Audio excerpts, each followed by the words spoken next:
사연 시작하기 전에 무료로 할 수 있는 구독과 좋아요 부탁드립니다. 세상살이 이야기를 찾아주신 고마운 분들께 기쁨과 행복이 가득하시길 바랍니다.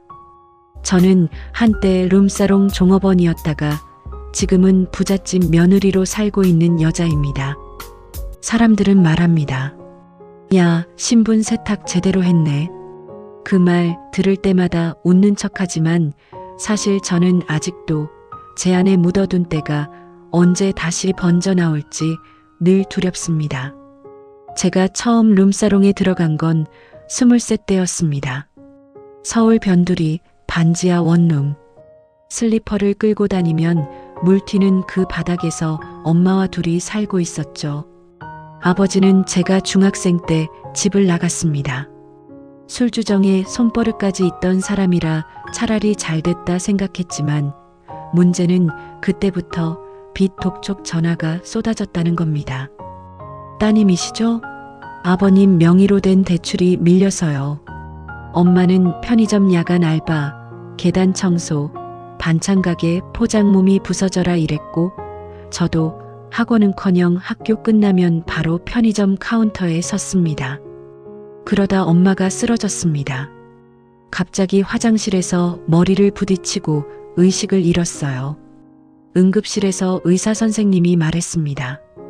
정밀 검사해봐야겠지만 뇌수술 가능성이 큽니다. 치료비 한 1천만 원 정도는 각오하셔야 해요. 1천만 원. 그 숫자가 귀에 박혀 떨어지지 않았습니다. 통장 잔액은 38,520원. 카드값은 이미 2달 연체.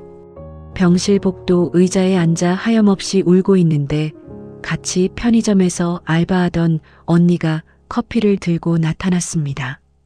야, 지연아. 진짜 급하면 너도 나처럼 할래? 그 언니가 평소 술집에서 서빙한다고 했던 게 떠올랐습니다. 정확히 어디인지 어떤 곳인지는 굳이 묻지 않아도 대충 짐작이 갔죠. 언니 거기 많이 지저분해? 제가 겨우 그렇게 물었더니 언니가 씁쓸하게 웃었습니다. 깨끗한 지하가 어딨냐? 근데 너 지금 선택권 있어? 엄마 수술해야 한다며. 그 말이 심장을 찔렀습니다. 그날 밤 엄마 손을 꼭 잡고 병실을 나서면서 혼자 속으로 중얼거렸습니다. 괜찮다. 딱 몇 달만. 딱 수술비만 벌고 나오자.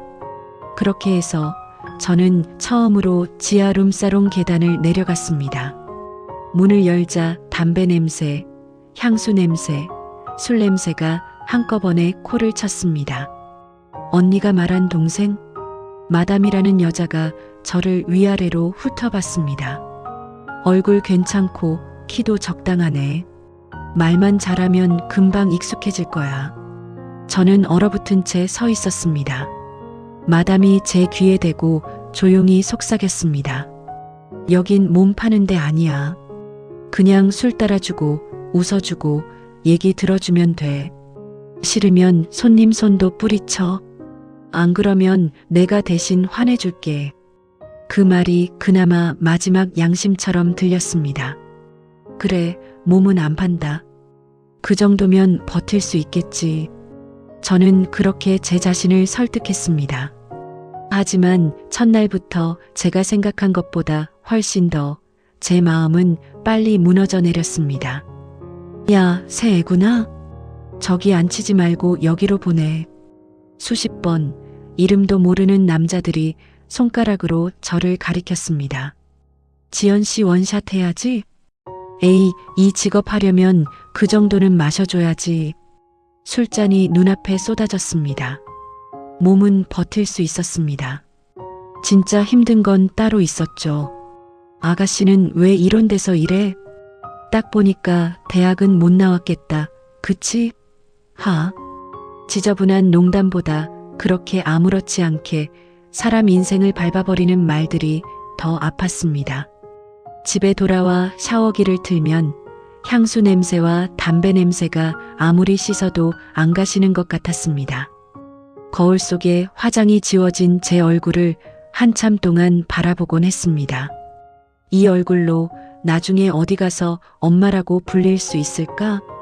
그런 생각을 하면서도 저는 다시 지하 계단을 내려갔습니다. 엄마 수술비는 아직 멀었고 병원비는 매일 요금처럼 쌓여갔으니까요. 그렇게 몇 달이 지나갈 때쯤 조용한 남자 손님 하나가 가끔씩 가게에 들어오기 시작했습니다. 오늘도 그 사람 팀이야? 전무님 일행 온다더라.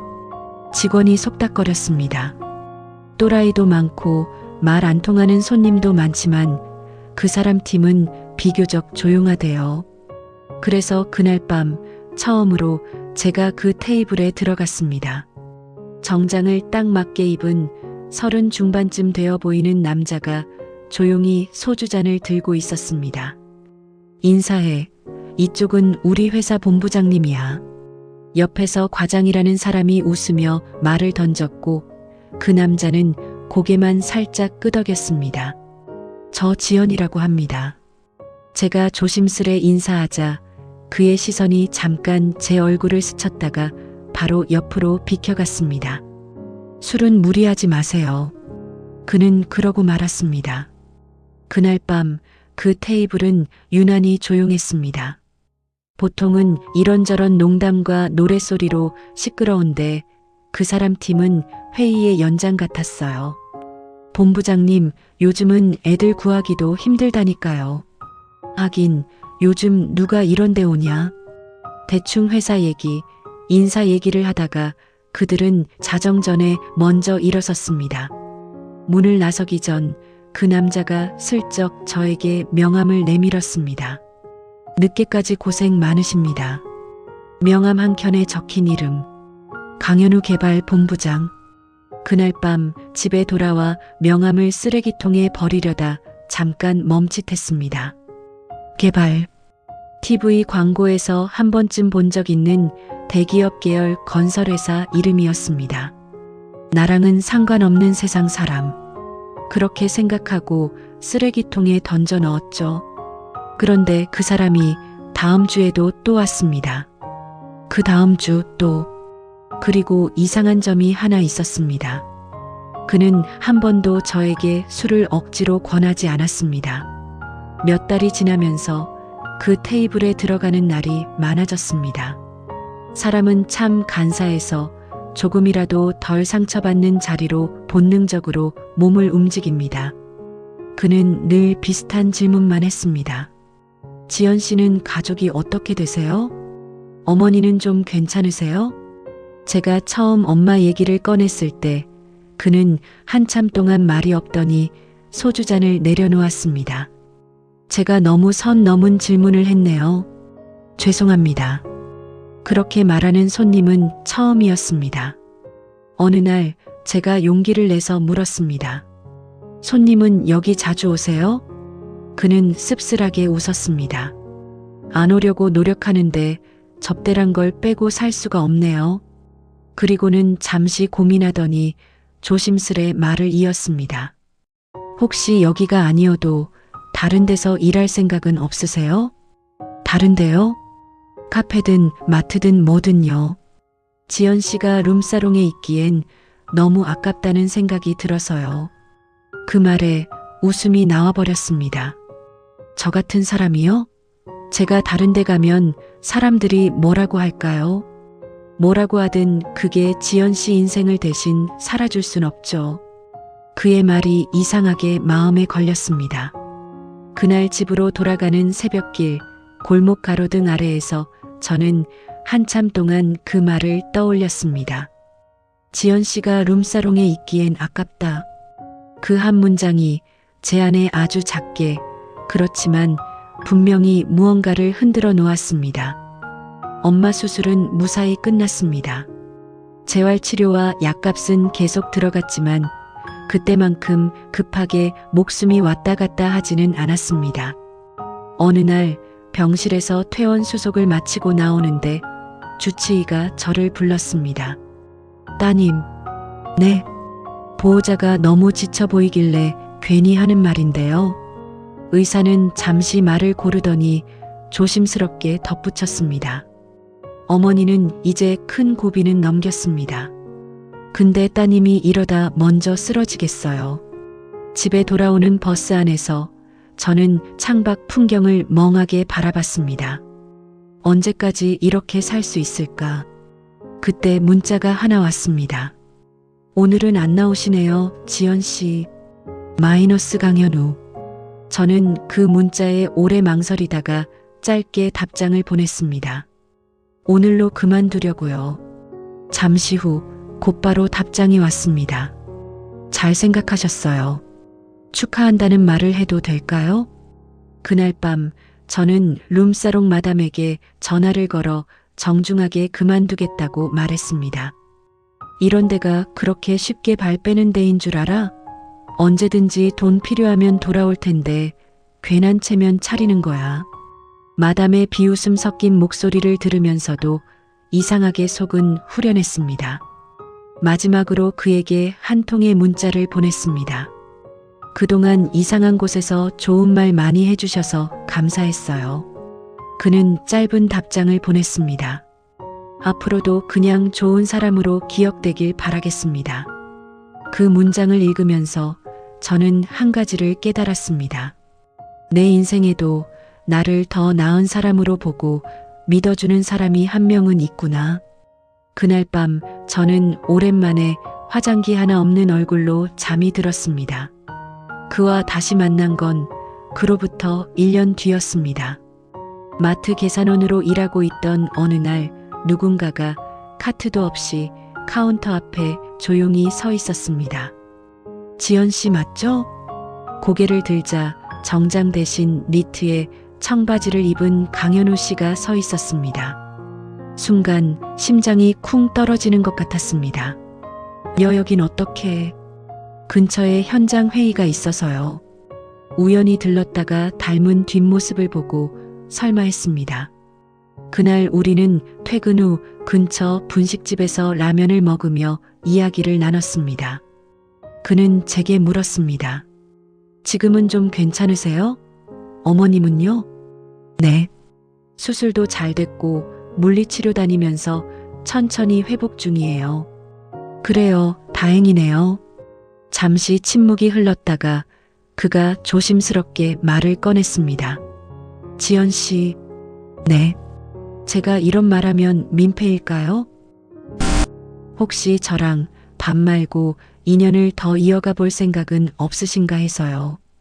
그 말에 젓가락이 손에서 미끄러질 뻔했습니다. 저 지금 제가 어떤 사람이었는지 아시잖아요. 알아요. 그래서 오히려 더 존경스럽습니다. 그런 일을 하게 된 이유도 벗어나기 위해 얼마나 싸웠는지도 제가 다 안다고 말할 순 없지만 적어도 그게 전부라고 생각하지 않습니다. 그의 눈빛은 진심이었습니다. 그날 집으로 돌아오는 길, 엄마는 제 눈치를 한참 보더니 불쑥 물었습니다. 지연아, 너 요즘 좋아하는 사람 있냐? 엄마, 만약에 말이야. 내 딸이 룸사롱에서 일했던 적 있는 여자라면 그런 딸 데리고 장가 오겠다는 남자를 받아줄 수 있겠어? 엄마는 한참을 침묵하더니 조용히 말했습니다. 내 딸이 어디서 뭘 했든 지금 이만큼 버티고 눈앞에서 나한테 엄마라고 불러주는 것만으로도 난 고맙다. 그리고 한마디를 덧붙였습니다. 근데 내 과거를 보고 떠나는 남자라면 어차피 내 인생에 필요 없는 사람이야. 그 말이 제 등을 떠밀었습니다. 그렇게 해서 저는 룸사롱 손님이었던 남자와 결혼을 전제로 만남을 시작했습니다. 물론 그의 집은 제가 상상도 못했던 세상이었습니다. 현우 씨의 집은 강남 아파트의 빌딩 임대료까지 받는 소위 말하는 부자 집안이었습니다. 첫 인사 때 시어머니 될 분은 저를 위아래로 한참 바라보셨습니다. 부모님은 뭐 하세요? 집은 전세예요? 자가예요? 고향은 어디고 학교는 어디 나왔고? 하나하나 솔직하게 답했습니다. 아버지는 예전에 따로 사셔서 연락이 끊겼고 어머니는 지금 편찮으셔서 재활 중이세요. 집은 반지하 전세였습니다. 이제 곧 빚 갚고 이사 갈 계획이고요.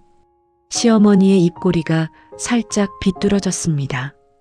참, 요즘 애들은 솔직한 건 좋은데 그래도 어느 정도는 맞춰서 말할 줄도 알아야지. 그 트집 잡는 말 속에서 저는 한 가지 사실을 알아챘습니다. 이분은 내 과거를 절대 알면 안 되는 사람이다. 그날 밤 현우 씨가 제 손을 잡고 말했습니다. 우리 엄마 좀 그렇죠? 아니에요. 당연히 걱정되시니까 그러시는 거죠. 그래도 너무 신경 쓰지 마요. 난 지연 씨 편이니까. 아무도 모르면 그게 없는 일이 될 수 있을까? 그때의 저는 그렇게 믿고 싶었습니다. 우리는 혼인신고를 하고 식은 최대한 소박하게 치렀습니다.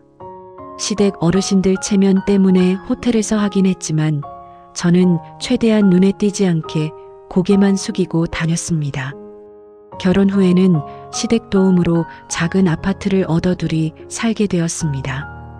겉으로 보기엔 룸사롱 종업원에서 부잣집 며느리로 신분 세탁에 성공한 셈이었죠. 하지만 속으로는 하루하루 불안이 쌓여갔습니다. 언젠가 들킨다면? 내 지난 사진 한 장이라도 누가 어딘가에 가지고 있다면? 그 생각이 마치 시간이 지나도 지워지지 않는 얼룩처럼 제 가슴에 남아 있었습니다. 결혼한 지 3년쯤 됐을 때 우리에게 아이가 생겼습니다. 딸아이였습니다. 작은 손가락으로 제 옷깃을 움켜쥐고 오물오물 젖병을 빠는 그 모습을 보며 하나의 생각이 번개처럼 지나갔습니다. 얘는 내가 어떤 삶을 살았는지 몰랐으면 좋겠다. 그래서 저는 더더욱 시댁에 잘하려 애썼습니다. 명절마다 시댁으로 가 음식도 하고 설거지도 하고 시아버지 혈당도 체크해드리고 시어머니의 잔소리는 결혼 전보다 더 심해졌지만 저는 꾹 참았습니다. 애는 왜 이렇게 늦게 재워? 요즘 엄마들은 다들 잠 교육시킨다더라. 우리 집안에 못 배운 사람은 없었는데 너라도 애 교육에 신경 써야지. 그럴 때마다 속에서는 울컥 올라왔지만 그냥 이렇게 생각했습니다. 그래, 내가 그만큼 부족하니까. 그러니까 더 잘해야지. 그러던 어느 날 우리 집 초인종이 울렸습니다. 아이는 낮잠을 자고 있었고 남편은 야근으로 늦는다고 했습니다. 누구세요? 문을 열자 익숙한 얼굴이 문틈 사이로 보였습니다. 지연아? 룸사롱에서 같이 일하던 언니였습니다. 처음 저를 그 지하로 데려갔던 그 언니. 순간 심장이 덜컥 내려앉았습니다. 여기 어떡해. 언니가 피곤한 얼굴로 웃었습니다. 야, TV에 나오더라. 너 결혼식 기사. 기사? 개발 며느리라며. 사람들이 캡처해서 단톡에 올렸지. 야, 지하에 있던 지연이 맞냐? 이러면서 눈앞이 핑 도는 것 같았습니다. 잠깐 얘기 좀 하자. 나도 많이 힘들다. 언니는 거친 숨을 쉬며 낡은 가방을 꼭 쥐고 있었습니다. 돈 좀 빌려줘. 그때 너 데려간 건 나잖아. 나라도 너한테 손 벌릴 수 있겠다 싶어서. 그 말을 듣는 순간 여러 감정이 한꺼번에 올라왔습니다. 고마움, 원망, 미안함, 두려움. 그리고 가장 큰 건 들킬지도 모른다는 공포였습니다. 언니, 우리 밖에서 얘기하자. 저는 급히 신발을 신고 복도 끝 계단으로 언니를 데리고 나갔습니다. 그때였습니다. 숨을 고르려던 찰나 뒤에서 익숙한 목소리가 들려왔습니다. 지연아, 집 앞에 차 세우고 올라오는데 누구지? 남편이었습니다. 그리고 그 뒤로 천천히 따라 올라오는 시어머니의 구두 소리도 들렸습니다. 순식간에 상황이 엉켜버렸습니다. 남편이 어리둥절한 표정으로 저와 언니를 번갈아 바라봤습니다. 여보, 이분은? 시어머니는 저를 보는 눈빛이 날카롭게 바뀌었습니다. 그러게, 지연 씨. 누군데? 이렇게 떨리는 목소리로 부르네. 언니는 상황을 파악할 틈도 없이 습관처럼 먼저 허리를 숙였습니다. 저 지연이 아는 언니예요. 시어머니의 눈이 가늘어졌습니다. 어디서 아는 언니인데? 언니가 잠시 머뭇거렸습니다. 저는 그 짧은 순간이 영원처럼 느껴졌습니다. 같이 일하던 곳이었어요. 시어머니가 더 캐묻기 전에 제가 서둘러 말을 가로챘습니다. 예전에 호프집에서 같이 알바했었어요. 순간 언니의 표정이 굳었습니다. 그리고 제 눈을 똑바로 쳐다봤습니다. 그 눈빛은 말하고 있었습니다. 그래, 넌 지금도 계속 숨기고 사는구나. 그날 밤 언니는 겨우겨우 상황을 모면하고 돌아갔지만 폭탄은 이미 터진 뒤였습니다. 몇 주 동안 아무 일도 없는 듯 흘러가는 것 같았습니다. 시어머니도 별말 없으셨고 남편도 따로 묻지 않았습니다. 다행이다. 그냥 넘어가는 건가. 그렇게 안도하던 어느 날 시댁에서 연락이 왔습니다. 주말에 잠깐 집에 들르지? 그냥 평범한 호출이겠거니 하고 아이를 데리고 시댁에 갔습니다. 거실 한가운데 주황색 봉투 하나가 놓여 있었습니다. 지연 씨, 시어머니가 그 봉투를 툭 제 앞에 밀었습니다. 이게 뭔지 지연 씨가 말해줄래? 봉투를 열자 A사 용지에 출력된 사진들이 나왔습니다. 희미한 조명이 비치는 지하 룸사롱. 그 안에서 제가 앉아 웃고 있는 모습이 선명하게 찍혀 있었습니다. 이게 언제? 사진 밑에 날짜 찍힌 거 안 보여? 시어머니의 목소리가 떨렸습니다. 결혼 1년 전. 지연 씨, 이때 뭐 하고 있었어? 남편이 제 손을 붙잡으려다 시어머니의 눈치를 보고 멈칫했습니다. 강현우. 시어머니가 아들의 이름을 처음으로 성까지 붙여 불렀습니다. 너 알고 있었어?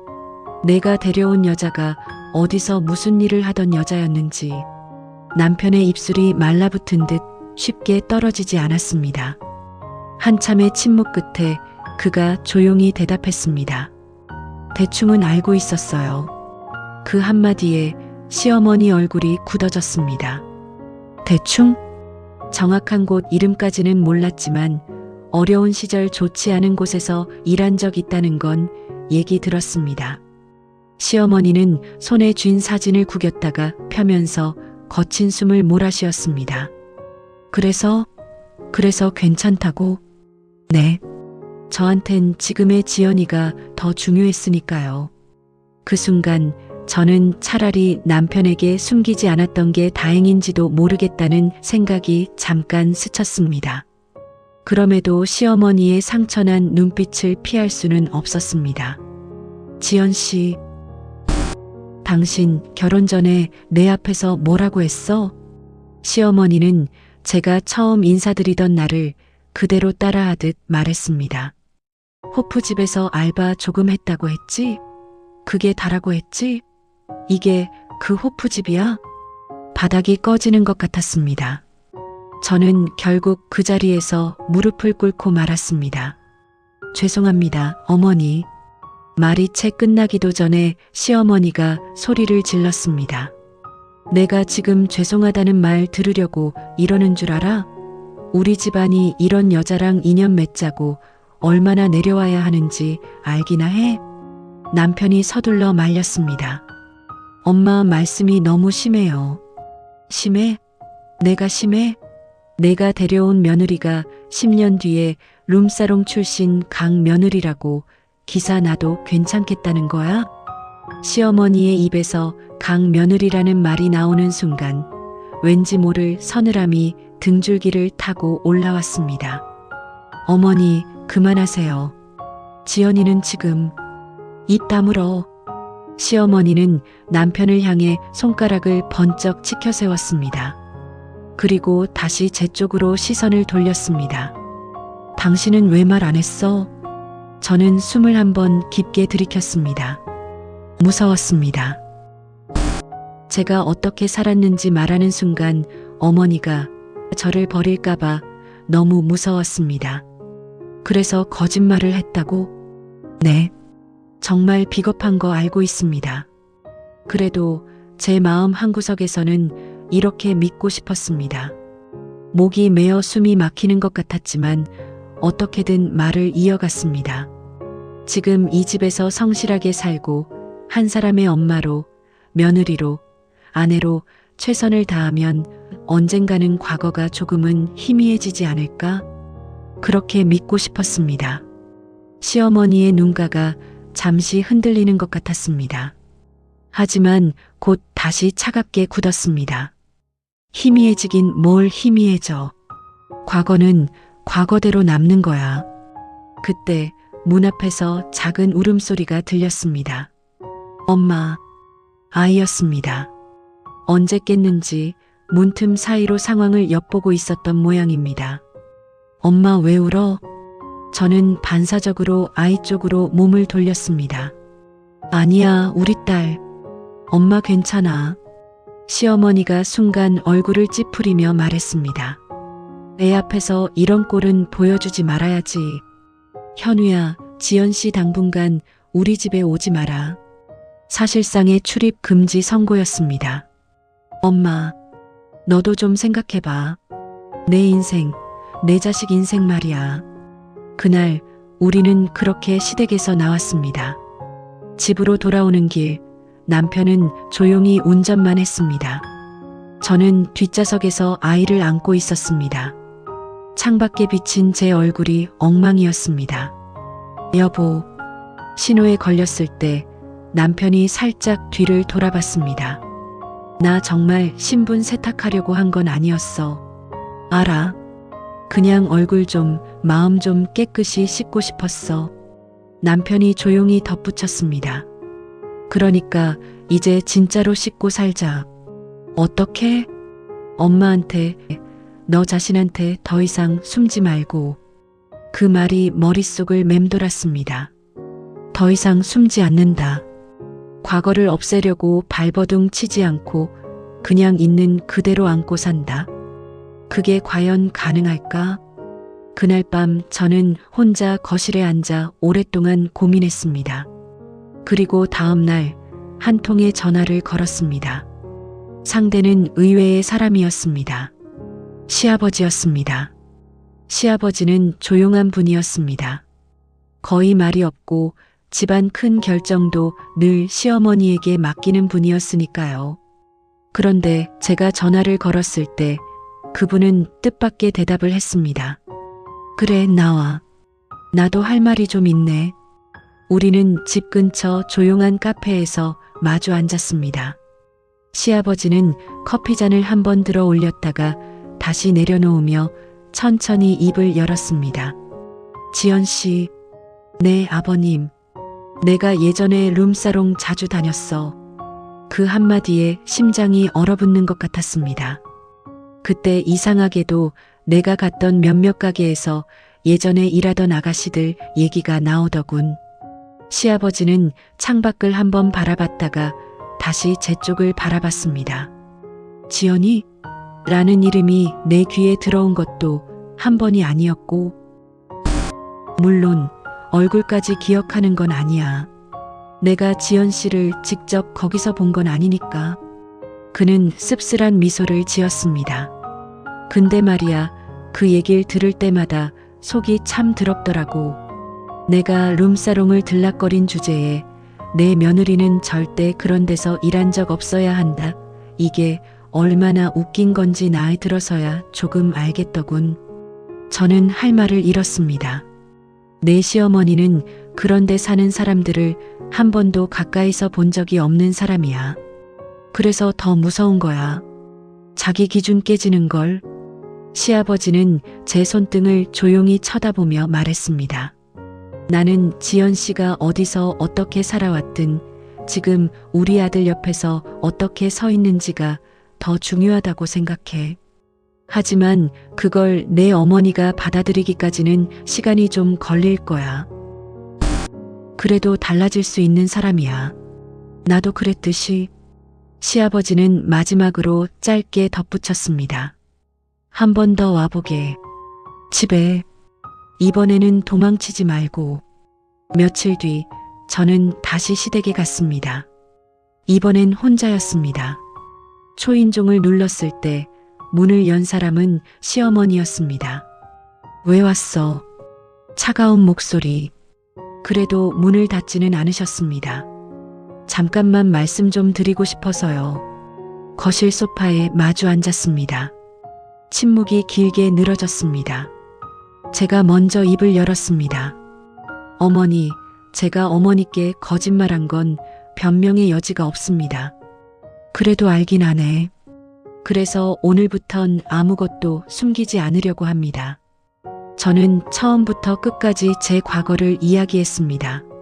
아버지의 빚, 엄마의 수술비, 반지하 방의 곰팡이 냄새, 지하 룸사롱의 숨막히는 공기, 그리고 그곳에서 나와 마트 계산원으로 식당 설거지로 버텼던 시간들. 시어머니의 표정은 처음엔 완전히 굳어 있다가 중간부터는 조금씩 흔들리기 시작했습니다. 어머니, 마지막으로 저는 이렇게 말했습니다. 저 신분 세탁 같은 거 이젠 하고 싶지 않습니다. 제 과거를 깨끗한 척 감추고 아무 일도 없던 사람처럼 사는 게 이제는 더 더럽게 느껴집니다. 시어머니의 눈이 커졌습니다. 그래서 어머니께서 저를 며느리로 인정 못하시겠다면 저도 더 이상 이 집에 매달리지 않겠습니다. 뭐라고? 대신 한 가지만 부탁드리고 싶습니다.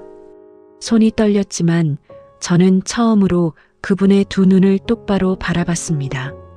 우리 아이 앞에서는 저를 욕하지 말아주세요. 거실 공기가 순간 얼어붙었습니다. 제가 어떤 삶을 살았는지는 제가 안고 가겠습니다. 하지만 그 아이에게 엄마가 더러운 여자였다는 기억만은 남기고 싶지 않습니다. 눈물이 뚝뚝 떨어졌습니다. 부탁드립니다, 어머니. 시어머니는 입술을 깨물며 한참 동안 말을 하지 못했습니다. 그리고 어느 순간 그분의 눈에서도 눈물이 한 줄기 흘러내렸습니다. 정말 뻔뻔하네, 당신. 네. 그런 부탁을 나한테 하러 온 거 자체가. 근데 말이야. 시어머니는 손등으로 눈물을 훔치며 말했습니다. 그렇게 뻔뻔하게 자기 과거를 다 까놓고도 우리 집 현관을 다시 밟고 들어올 수 있는 며느리라면. 잠시 말을 멈추더니 작게 한숨을 내쉬었습니다. 나도 이제 좀 배워야겠네. 어머니, 사람을 직업으로만 보지 않는 법. 그 말에 제 다리가 풀릴 뻔했습니다. 시어머니는 여전히 완전히 풀어진 얼굴은 아니었습니다. 눈가에는 여전히 불편함과 상처가 남아 있었습니다. 하지만 그분의 다음 말은 분명 전과 달랐습니다. 내가 당장은 못 받아들이겠다. 그래도 한 번은 더 해보자. 가족으로. 그 말은 용서라는 단어 대신 그분이 선택할 수 있는 최선의 표현처럼 들렸습니다. 지금도 가끔 인터넷 뉴스 댓글에 이런 말이 올라오는 걸 보면 가슴이 철렁합니다. 룸싸 출신이랑 결혼했다가 인생 망한 사람 봤다. 혈통은 못 속인다. 예전에 저라면 그 댓글을 보며 내 얘기 같아서 몸을 웅크리고 밤새 울었을 겁니다. 하지만 이제는 조금 다른 생각을 합니다. 저긴 아직 돈과 직업만 보고 사람을 재단하는 세계구나. 그러면서 제 옆을 지키는 사람들을 떠올립니다. 팔짱을 끼고 같이 장을 보러 가는 남편, 할머니 집 언제 가? 하며 시댁을 먼저 찾는 딸아이, 여전히 어색하게 반찬을 챙겨주시면서 이건 지연 씨가 좋아하더라 말끝을 흐리는 시어머니, 그리고 병원에서 재활을 이어가며 우리 딸 잘 살고 있다며 눈물 찢는 엄마. 가끔 거울을 볼 때마다 그들이 떠오르면 이렇게 중얼거리게 됩니다. 내 신분은 이미 충분히 세탁됐다. 룸사롱 종업원에서 부잣집 며느리가 되었기 때문이 아니라 그 지하에서 기어 올라와 누군가의 엄마가 되고 누군가의 딸로, 며느리로, 아내로 여전히 버티고 있기 때문입니다. 얼룩은 완전히 지워지지 않을지도 모릅니다. 하지만 그 위에 겹겹이 쌓이는 오늘 하루의 선택들이 조금씩 그 얼룩을 덮어줍니다. 그래서 저는 이제 당당하게 이렇게 말할 수 있습니다. 저는 룸사롱 종업원 출신입니다. 그리고 사랑하는 가족을 지키며 살아가는 평범한 부잣집 며느리이기도 합니다. 신분 세탁에 성공한 여자의 이야기가 아니라 마음 세탁을 배우고 있는 한 사람의 이야기로 기억되면 좋겠습니다. 우리네 세상살이 이야기 시청해 주셔서 감사합니다. 구독과 좋아요 부탁드리고 다음 사연으로 인사드리겠습니다.